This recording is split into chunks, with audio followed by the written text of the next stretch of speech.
Salut à tous, on se retrouve pour l'après-match FC Barcelone-Napoli qui avait lieu ce soir au Camp Nou pour le match retour de 8e de finale de Ligue des Champions. Au match aller, il y avait eu 1-1 au San Paolo et donc le Barça était qualifié avant le match.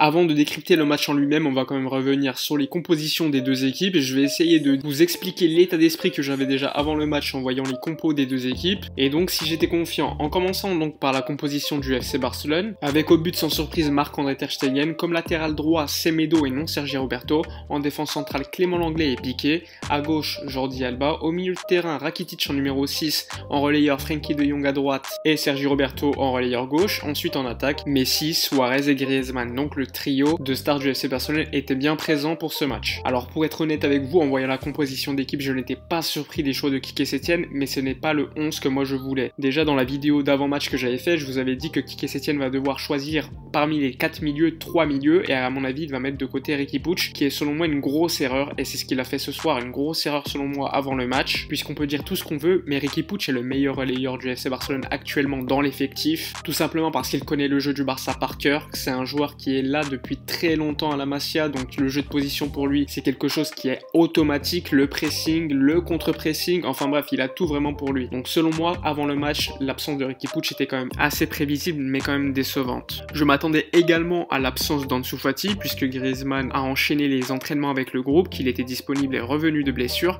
mais je pense quand même qu'Ansu Fati était quand même beaucoup plus adapté pour le Barça puisque c'est un joueur qui colle la ligne, c'est un véritable ailier, ce que n'est pas Antoine Griezmann. En tout cas ça c'est l'état d'esprit que j'avais avant le match en voyant la composition du FC Barcelone. Et concernant la composition du Napoli, Gattuso a mis le 11 titulaire avec Ospina au but, Di Lorenzo, Manolas Koulibaly et Mario Rui en défense, un milieu de terrain assez classique avec Fabian Ruiz, Zielinski et Deme, et en attaque le trio Callejon, Mertens et Insigne qui finalement était titulaire avant le match bien qu'il était blessé musculairement il y a encore une semaine. En tout cas en voyant les deux 11 des deux équipes, je peux vous dire que je n'étais pas rassuré comme je vous l'ai dit. J'ai fait un sondage sur Twitter concernant l'optimisme ou pas des supporters avant le match en voyant la composition d'équipe des deux équipes, mais bon les résultats étaient quand même plutôt optimistes avec 62,3% des gens qui avant le match en voyant la composition d'équipe pensaient se qualifier et 37% qui voyaient une élimination contre le Napoli en 8e de finale retour. Enfin bref, on va rentrer enfin dans le vif du sujet et parler du match en lui-même en commençant tout d'abord par la première mi-temps. Dès les premières secondes, on a quand même vu Mertens avec une grosse occasion et directement grosse frayeur avec le poteau,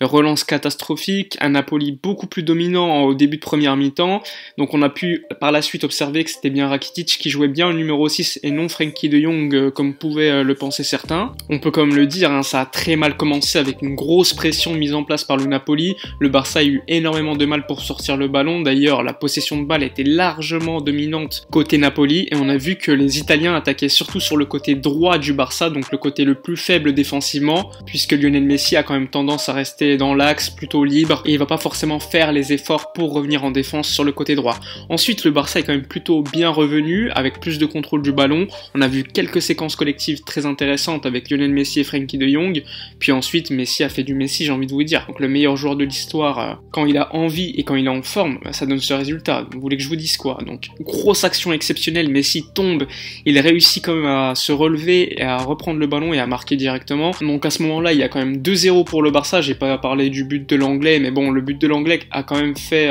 énormément de bien dans les têtes du Barça à mon avis, puisque le Napoli dominait assez largement au début de match. Certains vont dire que le but de l'Anglais, il y a peut-être une faute, une petite poussette, certains vont dire que non, c'est pas assez, enfin bref, le débat aura lieu dans les commentaires, mais à mon avis c'est beaucoup trop léger pour siffler, mais ça n'aurait pas été un scandale non plus s'il avait sifflé faute. Donc ensuite avec le but exceptionnel de Messi, il y a eu 2-0, ensuite le Napoli a quand même retenté d'être plus concret avec le ballon pour revenir dans le match, mais malheureusement pour eux, le Barça était beaucoup plus efficace avec le ballon, il y a eu plus d'occasions, notamment encore une fois avant le 3e but de Messi qui a finalement été annulé, il y a eu la frappe de Luis Suarez très dangereuse, et la passe somptueuse signée Frenkie de Jong sur le but annulé de Messi, c'est vraiment un bonbon, c'est exceptionnel, l'extérieur du pied, ce qui démontre encore une fois que à mon avis Frenkie de Jong doit plutôt jouer comme un numéro 8 plutôt qu'un numéro 6 où toutes ses qualités ne seraient pas forcément utilisées. Ensuite avec le 3-0, enfin le but de Messi qui a été annulé à cause d'une main par le VAR, Pour moi, il n'y a pas main du tout. J'ai pas compris pourquoi le VAR avait annulé le but. Certains disent qu'il y a quand même main, mais j'ai regardé les ralentis. Pour moi, il n'y a pas du tout main. Après, vous pouvez me dire en commentaire ce que vous en pensez. Mais pour moi, c'est quand même très sévère de voir ce but annulé. Ensuite, juste après, quelques minutes après, il y a eu le pressing de Messi sur Koulibaly qui fait une grosse faute sur Messi dans la surface. Donc c'est assez scandaleux qu'il n'y ait pas eu pénalty directement.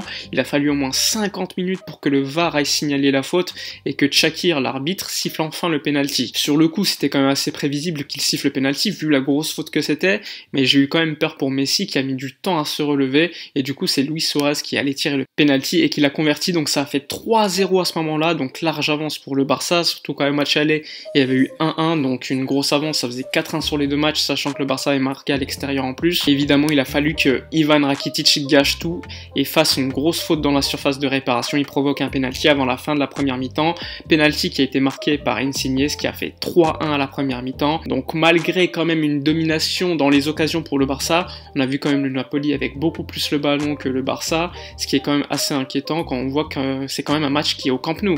À la base, le Barça au Camp Nou est largement dominant avec le ballon. À signaler quand même la grosse première mi-temps de Lionel Messi qui a fait un gros pressing, qui a marqué, qui a été partout sur le terrain, et également Clément Lenglet et Frenkie de Jong qui m'ont énormément impressionné lors de la première mi-temps, même si on peut dire que ça avait mal commencé pour l'Hollandais à cause du gros pressing de Napolitain. Du coup, à la mi-temps, ça faisait 3-1 et donc 4-2 sur les deux matchs. Le Napoli ayant marqué à l'extérieur, ça devient quand même assez inquiétant. Il fallait pas que le Napoli continue à marquer.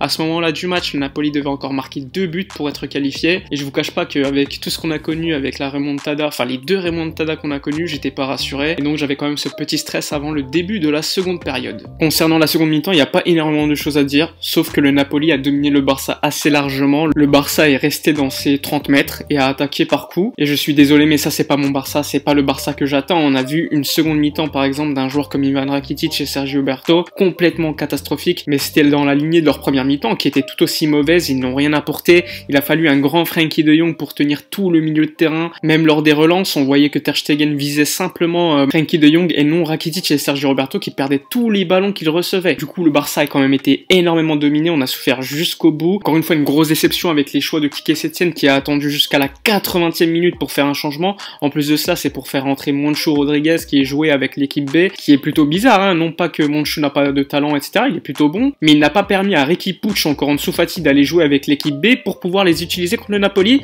Et finalement, contre le Napoli, il utilise un joueur qui est parti jouer les playoffs avec l'équipe B. C'est complètement insensé les choix de Quique Setién, encore une fois ce soir. Il fait rentrer Junior Firpo à la fin. On a encore vu ce soir que Quique Setién n'en avait pas dans le pantalon, tout simplement. Un peu comme certains joueurs, je vais pas citer de nom, enfin si quand même Ivan Rakitic et Sergio Roberto qui encore une fois ont été catastrophiques, je le souligne.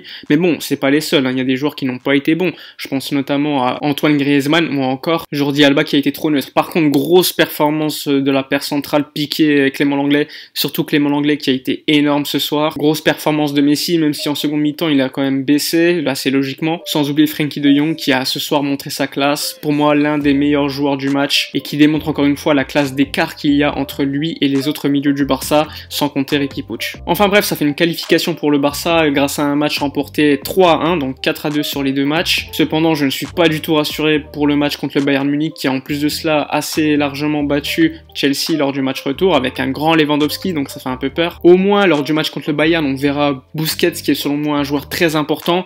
Encore un match avec Rakitic numéro 6 et moi je perds mes cheveux. À mon avis, Riqui Puig devrait avoir un rôle beaucoup plus important, c'est pas normal qu'il ne joue pas ce soir. À mon avis, il va faire jouer encore une fois Arturo Vidal avec Busquets et Frenkie de Jong, mais à mon avis, Riqui Puig devrait et mériterait de jouer un peu plus. Ce soir, on a quand même vu le Napoli dominer le Barça à domicile avec la possession de balle, les occasions. Franchement, c'est pas du tout rassurant. On a vu un coach, encore une fois, sans idée, sans prise de risque, sans rien dans le pantalon, et ça me rappelle un peu Ernesto Valverde il y a quelques mois. Bon, l'essentiel a été fait, c'est-à-dire la victoire et la qualification. Le Barça va d'ailleurs gagner 10 millions d'euros grâce à cette victoire, grâce au market pool, donc les droits télé issus de l'UEFA, donc la Ligue des Champions. Mais bon, dans le jeu, je suis énormément déçu encore une fois ce soir, j'attendais beaucoup plus du Barça, surtout que c'est le Napoli en face, on ne parle pas d'une grosse équipe européenne non plus. Enfin bref, sinon, petite anecdote d'avant-match, Arthur Melo voulait rentrer dans le stade au Camp Nou, mais il n'a pas été permis de rentrer par les officiels du Barça, puisqu'il n'a pas passé les tests avec l'équipe première du Covid-19, donc pas de rentrée dans le stade, il a dû rentrer chez lui tout simplement. Enfin bref, c'est la fin de la vidéo, j'espère qu'elle vous a plu. On va se retrouver pour une prochaine vidéo pour parler du match contre le Bayern Munich, un match très important en quart de finale qui va se jouer